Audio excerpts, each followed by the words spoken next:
Mas então, os desafios, os Barrais e seus desafios, olha, são centenas de milhares dos nossos desafios e de toda a humanidade, né?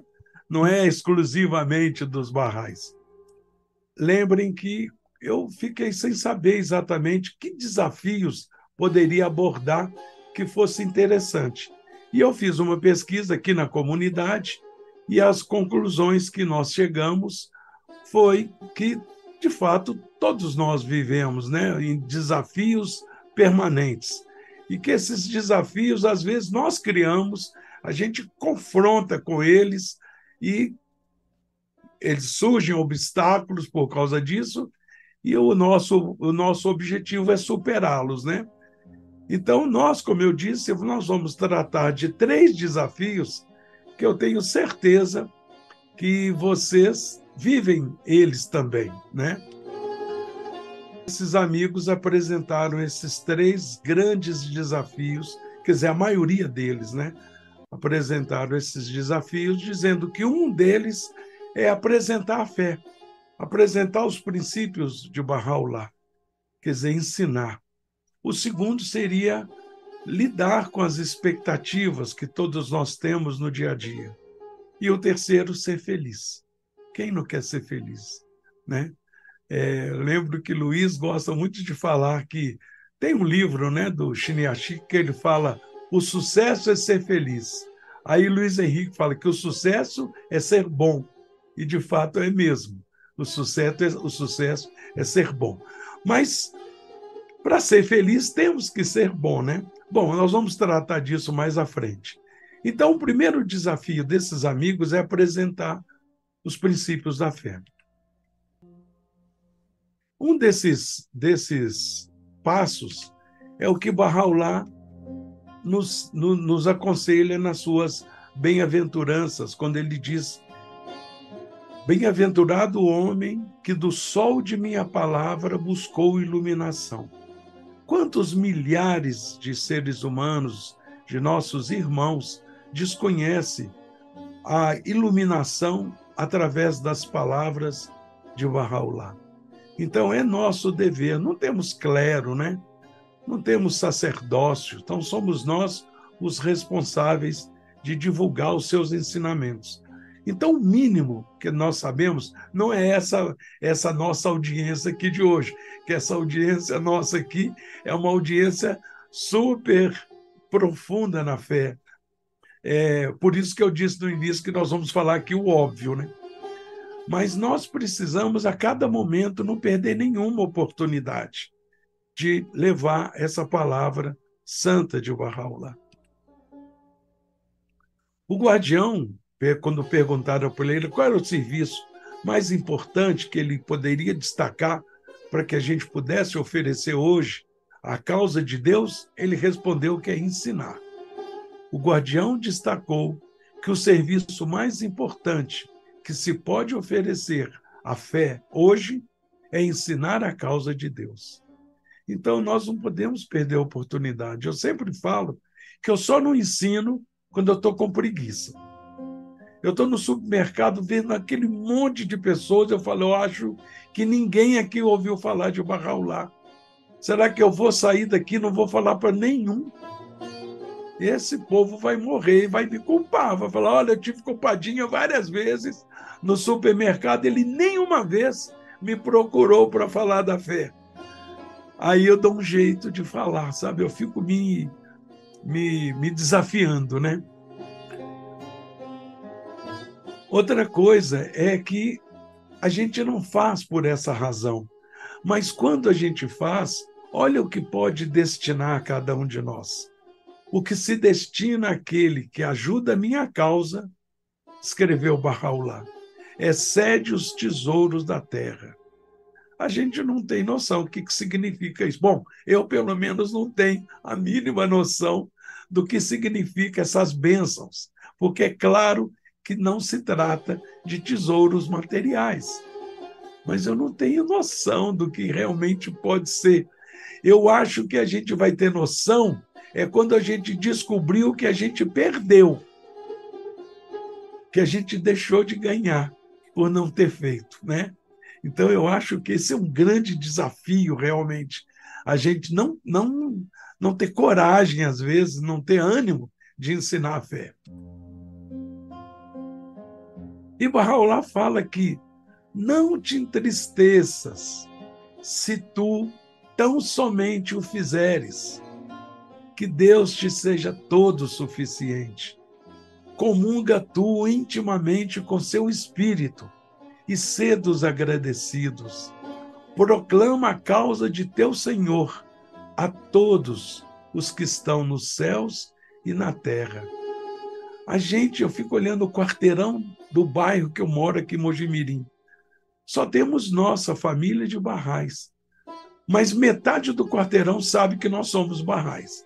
Metade do quarteirão sabe que a gente já falou da fé para eles. A gente cria um monte de situações.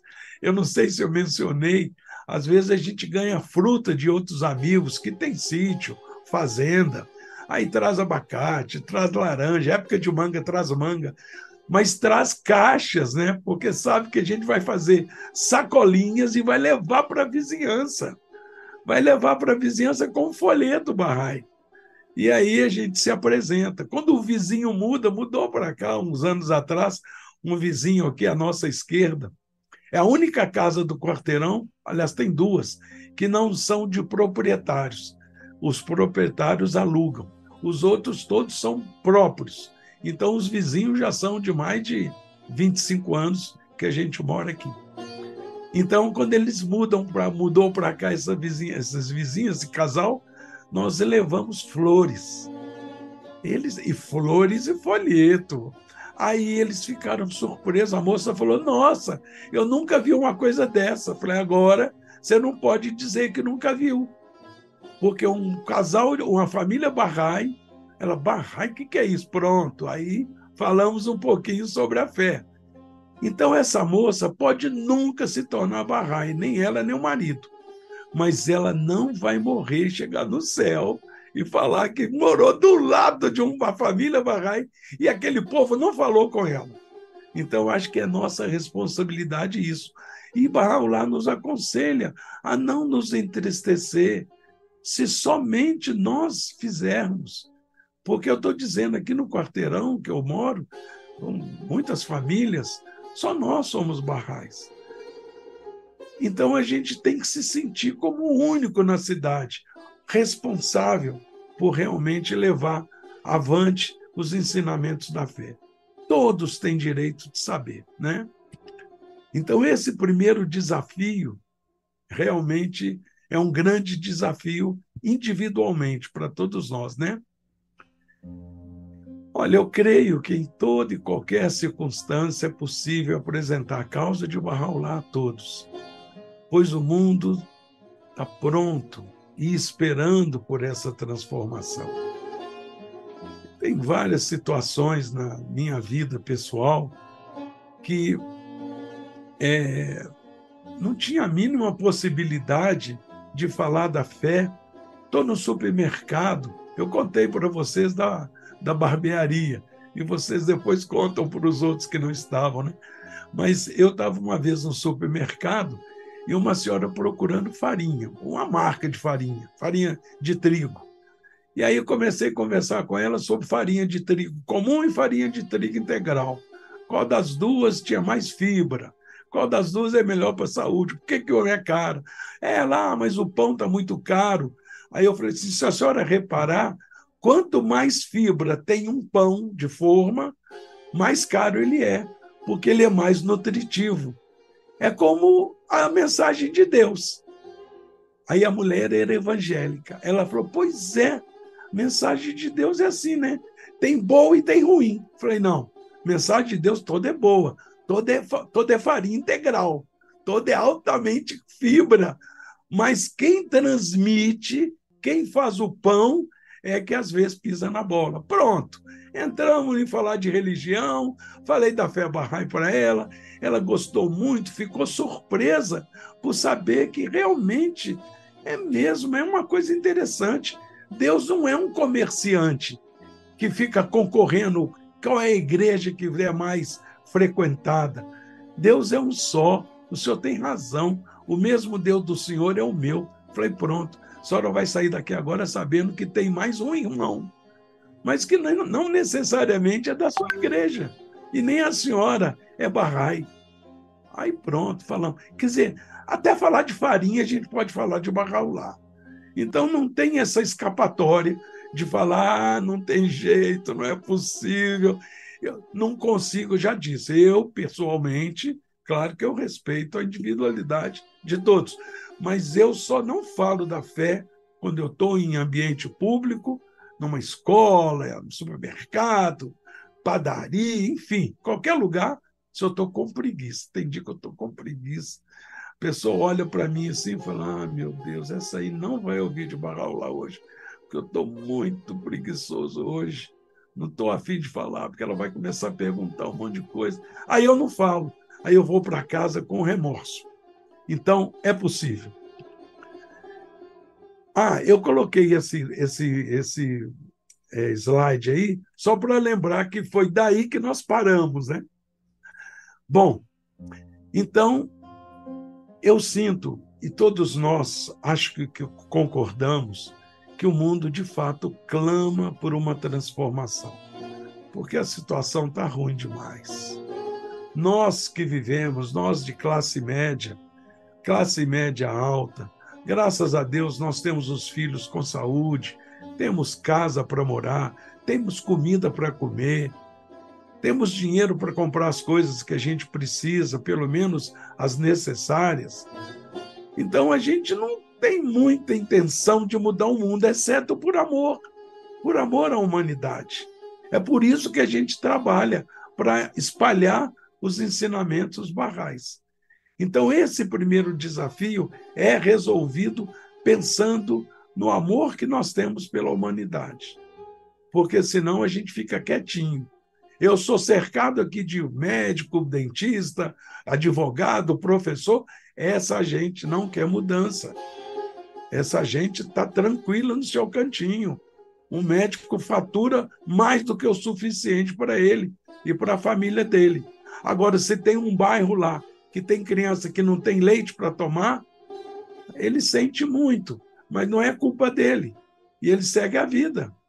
Então, quem quer mudar, por isso que os pobres, as pessoas mais carentes, como Abdu'l-Bahá diz, na bem-aventurança de Abdu'l-Bahá, vocês sabem bem, tem uma das bem-aventuranças que Abdu'l-Bahá fala que quem herdará, eu estou parafraseando, né? Mas quem herdará o mundo são as pessoas sem rastro e sem nome. É gente que não sabe. Quantas vezes a gente ensinando em Manaus, lá com a Su e Jack morando lá, nós em bairros humildes, a gente ensinava fé, a pessoa, naquela época a gente ensinava fé e perguntava o que a pessoa achou, se a pessoa gostou, perguntava se ela queria ser Bahá'í, quero, cartãozinho de registro nela. E aí perguntava, como é que é o dia do nascimento da senhora? Meu filho. Meu filho, agora realmente o senhor me apertou.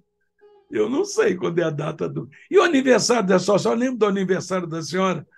Não lembro não. Sei que é junho, mas não lembro o dia, não. Tudo bem. Como é que é o nome da senhora? Maria de Fátima. Maria de Fátima de quê? De quê como? Não, o sobrenome da senhora, não sei não. Então, essa mulher, a gente ficava feliz que a gente encontrou uma que Abdu'l-Bahá falou dela, que é sem rastro e sem nome. Ela não sabe o sobrenome dela, ela não sabe quando é que ela nasceu. Imagina, é essa gente que vai herdar o mundo, porque é essa gente que quer que o mundo mude. É uma coisa assim meio que óbvia, né? Mas, enfim, senão eu vou entrar por esse caminho, aí eu não vou parar de falar. Então, o mundo está clamando por essa transformação. E é em todas as áreas. Bem, o segundo desafio é não alimentar expectativa. Esse também é barra pesada. A gente não alimentar expectativa. Porque a bendita expectativa escolhe um caminho que é de julgamento. A gente cria expectativa porque a gente fica julgando as coisas, julgando as pessoas, julgando atitudes, né? Então, olha o que Abdu'l-Bahá nos diz. Não vos preocupeis por ser pequeno vosso número, nem sejais oprimidos pela multidão de um mundo descrente. Esforçai-vos, vossa missão é indizivelmente gloriosa. Muitas vezes a gente, deixa de ensinar a fé, deixa de ter até atitudes barrais, porque a gente tá oprimido realmente por uma quantidade de pessoas que realmente pensam tão diferentes de nós que a gente fala, não, isso não tem jeito. Quantos de nós já ouviu dizendo que não vale a pena ser honesto?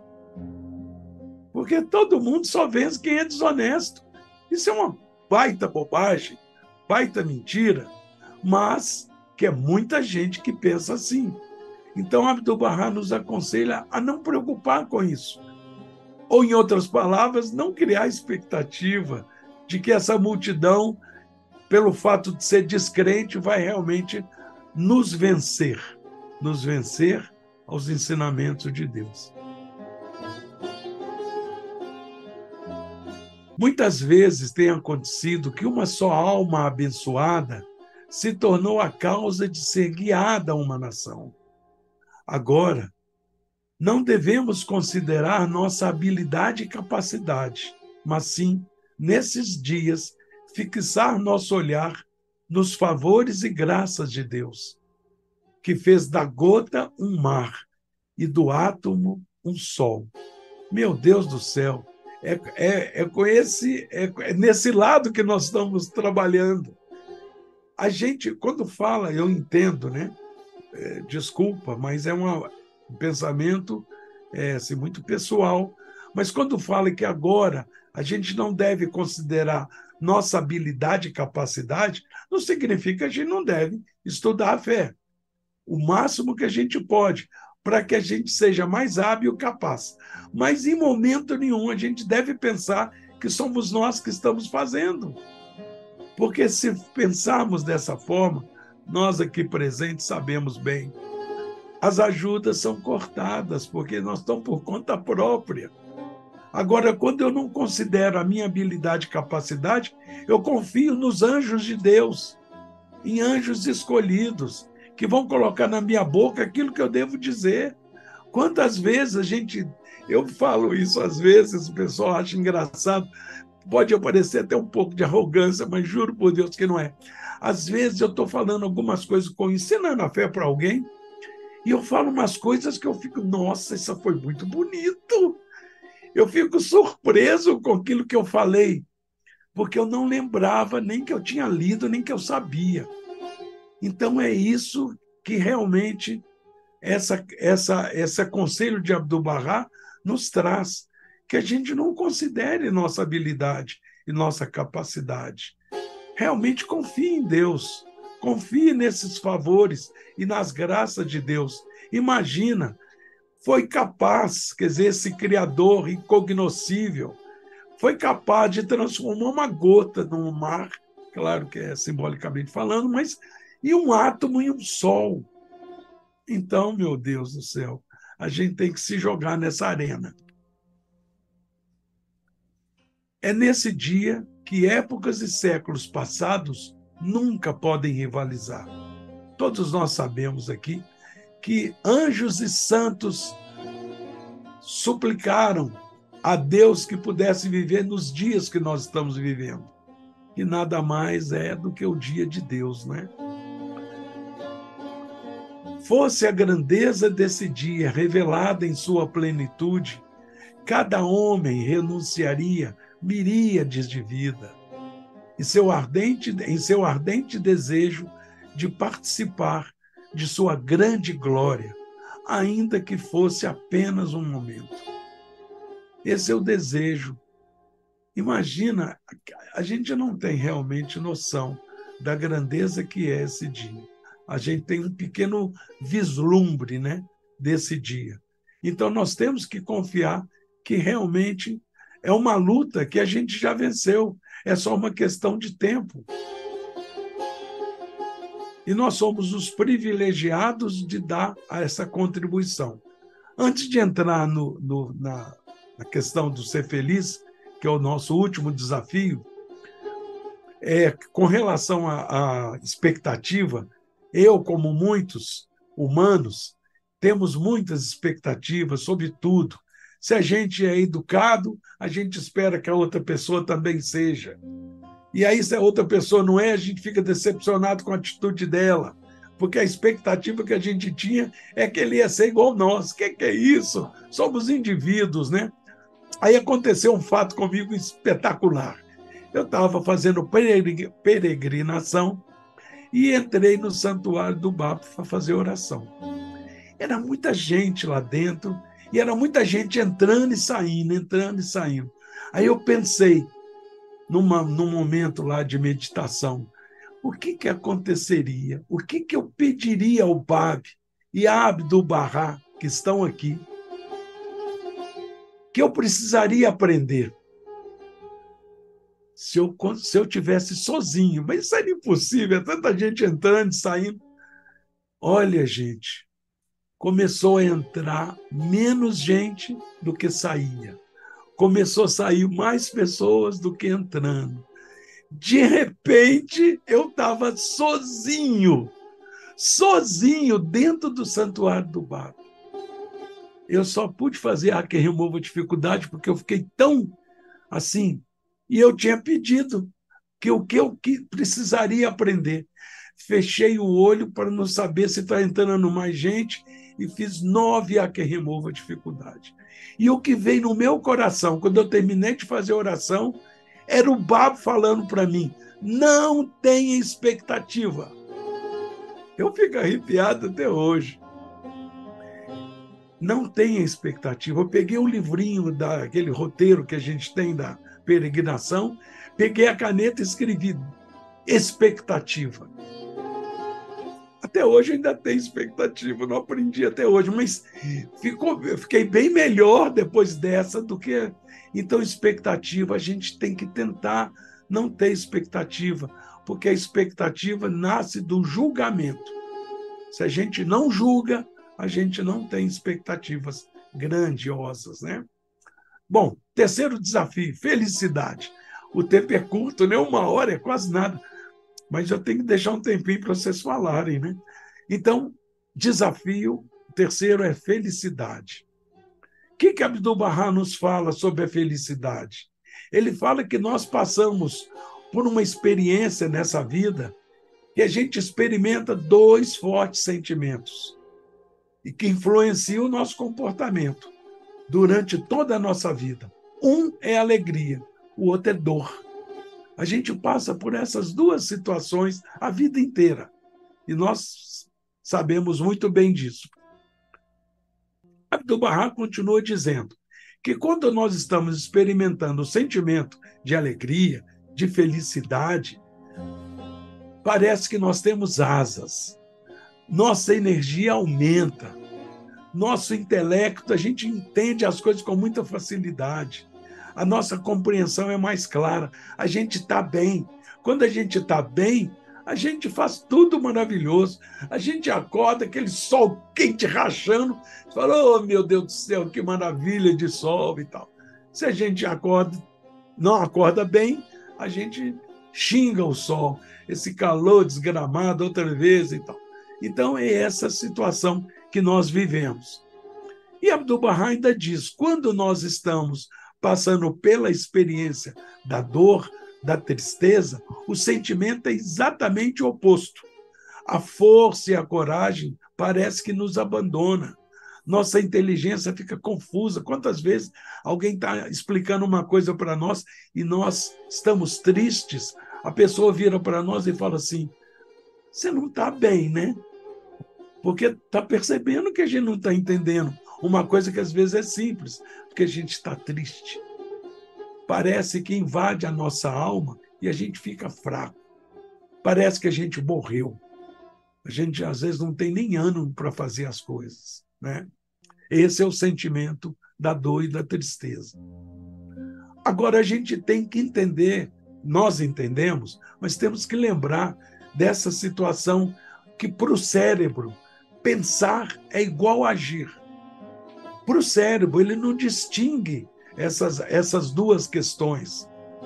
A imaginação, o sonho e a realidade, isso se mistura no nosso cérebro. E a gente não distingue. Quantas vezes a mãe, que o filho ou a filha sai por uma festinha, e a mãe pergunta, que hora que você volta? Ah, mãe, lá para meia-noite, 1 hora. Deu 3 horas, a menina não voltou. A mãe já começa a pensar que ela foi assaltada, que ela sofreu um acidente, e pensa um monte de coisas que não são boas. O que acontece com a mãe? Ela começa a suar, ela começa a ter taquicardia, a pressão arterial dela aumenta, porque para o cérebro ele entende que isso é verdade. Esse pensamento da mãe é realidade, mas não é. Então, tem muitos experimentos, a gente podia ficar aqui muito tempo falando sobre essas questões, que é sobre o positivo e o negativo. Se a gente passa a maior parte do tempo pensando positivamente, nós seremos mais felizes. E o contrário é o contrário. Então, a gente começa a entender que a felicidade é um hábito da mente e da alma. Quantas pessoas que a gente conhece que em todo momento que você encontra, ela está negativa. Ela está sempre falando mal de alguém, ela está sempre falando mal do mundo, ela está sempre falando, nunca fala coisa boa. E o contrário também a gente conhece, graças a Deus, um monte de pessoas que só pensa positivamente. Por pior que seja a situação, a pessoa pensa positivamente. Bateu o carro, afundou o carro, vai ter um prejuízo enorme, mas ninguém dentro do carro machucou. Aquela pessoa sai agradecendo, a positiva. Ai, meu Deus do céu, graças a Deus, não aconteceu nada com ninguém, os meninos não machucaram porque tinha criança no carro, o cara que estava do meu lado, o carona, não se machucou. Ai, graças a Deus, só foi prejuízo material. Esse é o positivo. O negativo já sai esbravejando, já sai culpando o outro, mesmo que tenha sido a sua culpa. Então, essa pessoa provavelmente vai ser menos feliz do que a outra. Não quer dizer que a gente tem que saltar de alegria porque o carro se arrebentou, mas a gente tem que ficar feliz com um pedacinho da situação positiva do acidente, é que ninguém se machucou e vamos seguir a vida. Tudo isso é muito fácil de dizer, mas não é fácil de fazer. Mas a felicidade, esse cirurgião plástico uma vez escreveu num livro, ele falando sobre que a felicidade é um hábito, né? Em que nossos pensamentos são agradáveis uma boa parte do tempo. O maior tempo possível que os meus pensamentos são positivos, são agradáveis, eu vou ser mais feliz. Ele falou que quantas vezes ele já trocou nariz de pessoas, 3, 4 vezes. A mulher vai lá porque não está feliz com o nariz dela.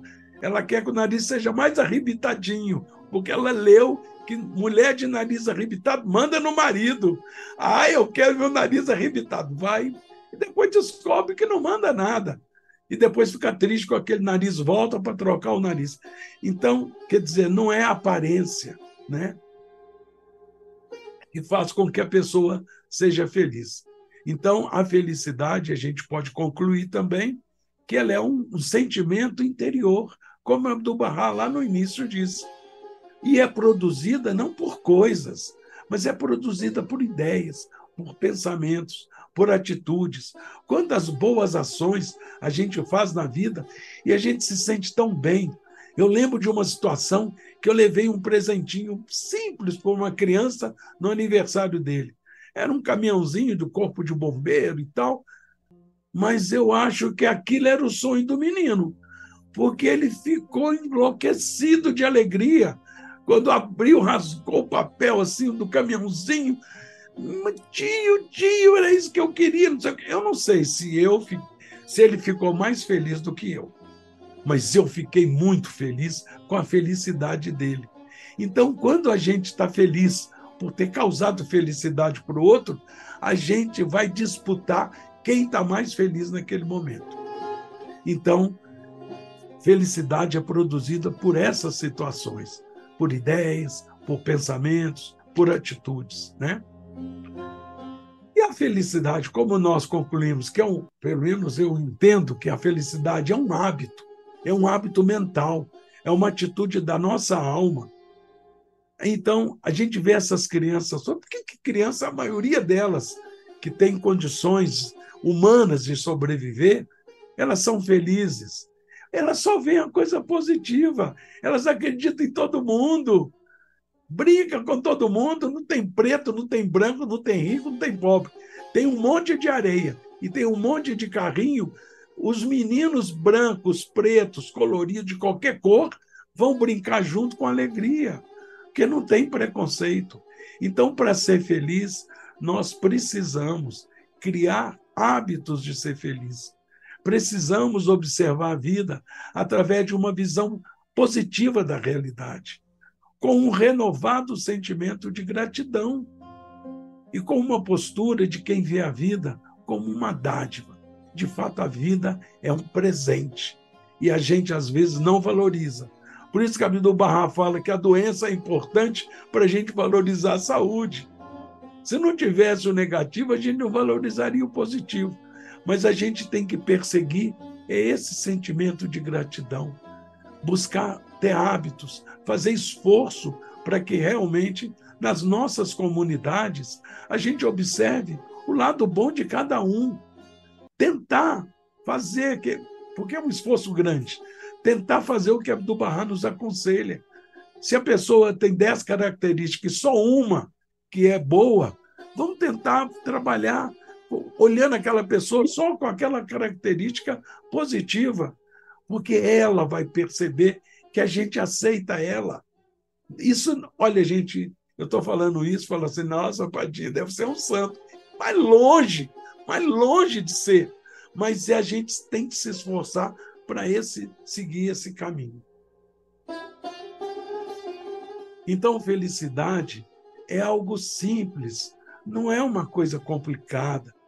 Então, olha o que o Bahá'u'lláh fala, que a civilização futura, contemplada por ele, por Bahá'u'lláh, é uma civilização próspera, na qual os vastos recursos do mundo serão direcionados à elevação e regeneração da humanidade, não na sua degeneração e destruição. A gente tem que realmente, nós aqui presentes, acreditamos nisso. Temos que levar isso para as pessoas que não conhecem isso, para que realmente alimente o coração delas de esperança boa, positiva. Nós não herdaremos esse mundo, provavelmente, mas nossos netos, bisnetos, alguém vai herdar. E nós tivemos o privilégio de ser aquele pedra, aquele pedaço de pau, aquele que foi o concreto da base. Nós somos essa base, que realmente a gente não presta tanto para ser isso, mas vai desaparecer, não vai nem aparecer, mas a casa não vai cair por nossa causa. Então, acho que nós precisamos de levar isso. E Bahá'u'lláh ainda diz sobre nós: ó povo de Bahá, sois as brisas da primavera que flutuam sobre o mundo. Por vosso intermédio, temos embelezado o mundo do ser com o adorno do conhecimento do mais misericordioso. Por vosso intermédio, a face do mundo foi engrinaldada de sorrisos e o brilho de sua luz se irradiou.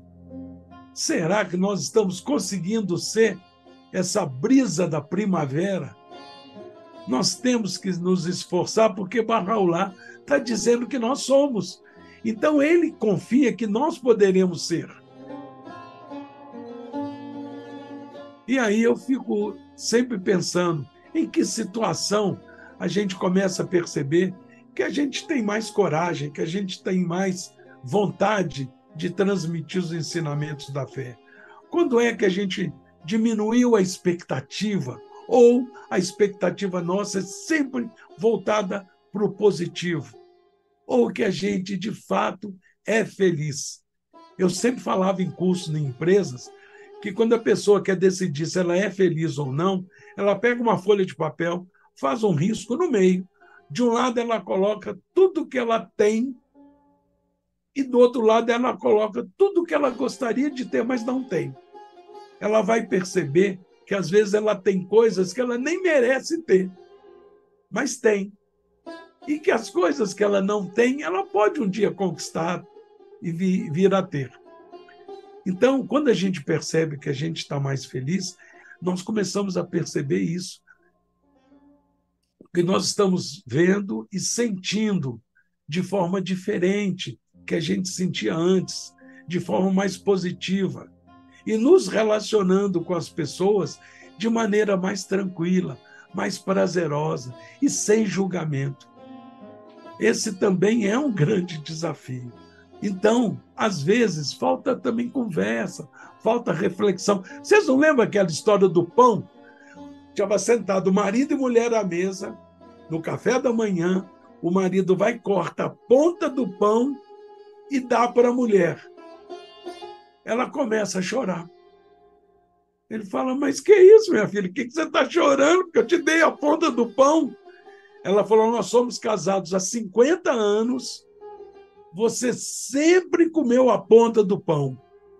E a ponta do pão que eu mais gosto. Ele falou, pois eu não te dava a ponta do pão porque eu achava que você gostava do meio do pão. Então eu comia a ponta para você comer a parte melhor. Ela falou, mas por que você fez isso? Ele falou, porque a gente não conversava a respeito. Porque se a gente tivesse perguntado para o outro, amor, qual é a parte do pão que você mais gosta? Você ia dizer, a ponta. Eu, com prazer, te dar a ponta porque eu não gosto da ponta. Eu gosto é do meio. Mas nós não conversamos. Então, às vezes, independente da idade que nós temos, diálogo, conversa. Conversa, principalmente no momento que a gente está tranquilo. Relembrar a fase, como é que a gente se conheceu. Mas é isso. Então, a gente começa a sentir que nós estamos vivendo de maneira mais prazerosa e sem julgar os outros. E Bahá'u'lláh, finalmente, para encerrar, nos diz o seguinte: ó filho do homem, se a prosperidade te vier, não exultes. E se fores atingido pela humilhação, não lamentes, pois ambas haverão de passar e não mais existir. Meus amigos, era essa a mensagem óbvia que a gente tinha para dar para vocês. Nós que agradecemos, querido. Uma lição de vida, Padinha. Um conforto, um refrigério para a nossa alma, uma renovação da nossa fé, uma alegria interna que nos faz pensar na alegria, na dor, na felicidade de estar vivo, de abrir os olhos a cada dia, a cada manhã. Parabéns, eu fiquei muito emocionada pensando em todas as coisas da vida. Bom, André, se tiver um pouquinho de tempo aí, um minuto e meio, só para fazer uma consideração sobre a primeira parte que Padinha apresentou, de como divulgar a fé, que a gente muitas vezes acha que não tem coragem, e que ele contou que no supermercado também vai escolhendo as pessoas. E no início da fé havia uma senhora muito elegante, de uma família rica, iraniana, Bahá'í, que se mudou para a Índia para poder divulgar a fé. Ela, como era de uma família muito nobre, fez amizade com cônsules e com autoridades e tudo mais. Ela se chamava Shirin. E aí, quando estava tudo, ela falava muito bem, quando estava tudo andando bem, o guardião manda uma mensagem: você e seu marido vão se mudar para Bangkok, na Tailândia, vão ser pioneiros na Tailândia. Para a Tailândia não tinha barrais, não sabia como fazer. Ela chegou lá e falou: a língua é diferente, como é que eu vou ensinar a fé em tailandês para as pessoas? Ela falava muito bem inglês, persa, mas tailandês nunca tinha ouvido falar. Bem, ele contratou um tradutor, ela contratou um tradutor, mandou traduzir os princípios da fé, dizendo que era a mensagem de Baha'u'lláh em tailandês, comprou um jipe, colocou alto-falante e começou a sair pelas ruas dando a mensagem da chegada de Baha'u'lláh e os princípios. E imprimiu milhares de folhetos, foi nas farmácias, nas padarias, todos os lugares. Depois de uns 3 anos, decidiram fazer uma convenção Bahá'í, e os Bahá'ís iam, porque Tailândia, no sul, tem resorts muito bonitos. Quando as pessoas chegaram no hotel, falaram: bem, agora nós vamos falar com o pessoal da recepção do hotel sobre a fé Bahá'í. Não, Dona Shirin já falou conosco. Um dos mãos da causa ficou doente, foi na farmácia, falou para a farmacêutica: eu quero um remédio porque vim aí para a convenção Bahá'í. Falou: mas Dona Shirin já falou para nós, já recebemos o folheto. Foi dar aula sobre a fé Bahá'í para o membro que tinha sido levado lá. Então, o problema de língua não foi nenhum pretexto. Então tá bom, queridos. Uma boa noite a todos.